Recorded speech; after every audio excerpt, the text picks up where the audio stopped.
Foles will be the first quarterback to replace Smith in the preseason opener on Saturday. Bray will follow the plan to get Murray and Hogan some snaps as well. So clearly they're trying to take a look at all these guys, Mark. 5 quarterbacks. 5 quarterbacks. That's a busy night. That's a busy night. I think the only way you do that from a standpoint is you sit there and go, okay, focus on offense. Let me focus on calling plays. But there's so much going on. Hey, coach, are we going for it on 4th down? Hey, coach, you taking that penalty? Hey, coach, you got to challenge that instead of just calling plays. So it's a heavy load for a guy that's not done it before, and it's a good thing he has the preseason to do it. It's got to be more difficult for a first-time head coach. I mean, that just makes sense, common sense, right? Because your body, your mind is just wrapped around now in 2nd and 13. So what are you going to do? So, I mean, there's a lot of different things that happen, and that's why it's not just preseason for players. It's preseason for everybody. A couple of notes of Coach Jeff Fisher on the debut episode of Hard Knocks. You can see a replay of the full episode tonight at midnight on HBO.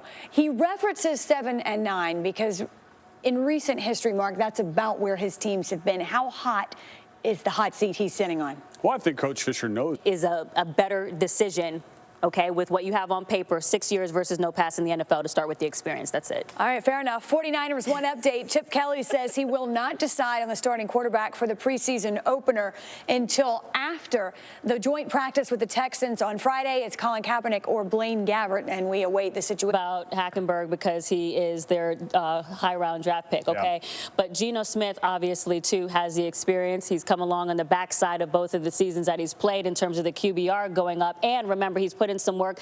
Leading up to this point on the show, so we're going to talk about rookies who stood out in their preseason debuts and no quarterbacks allowed this time. Let's start with number 5, Mark. Who do you have on this list? I kept out returners, too. Just a preemptive strike here from Jim Trotter real quick. He's stewing about it. No, for Quinn's scheme, you need a speedy weak side backer. They're gonna play last year's first-round pick at the strong side. They're rearranging some things on there, and this is a key part of it. Team high 5 tackles. Who do you like it for? Well, I like Miles Jack, and he was jacking people up last night. You like how with a sack, 2 tackles for losses, a QB hurry. But Todd Bowles says he flashed repeatedly. He got to play That's like the guy that 95% of the snaps. He should have been up there. When you look at the Bears' offense, the snapper on the punt team might actually be more important than the center on 1st, 2nd, and 3rd downs because that offense isn't moving the ball at all and didn't last year.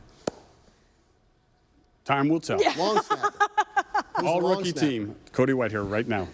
Just because you mentioned him yesterday, right? Nostradamus in the building. No filibustering allowed next time, all right? Still to come here on the defensive line as well. You look at all the draft picks that they made on the defensive side of the ball. Yeah, you can keep going here. You go to the 2nd level. Let's go to linebackers and talk about those 2 players that they have here. And what are the choices you have at linebacker?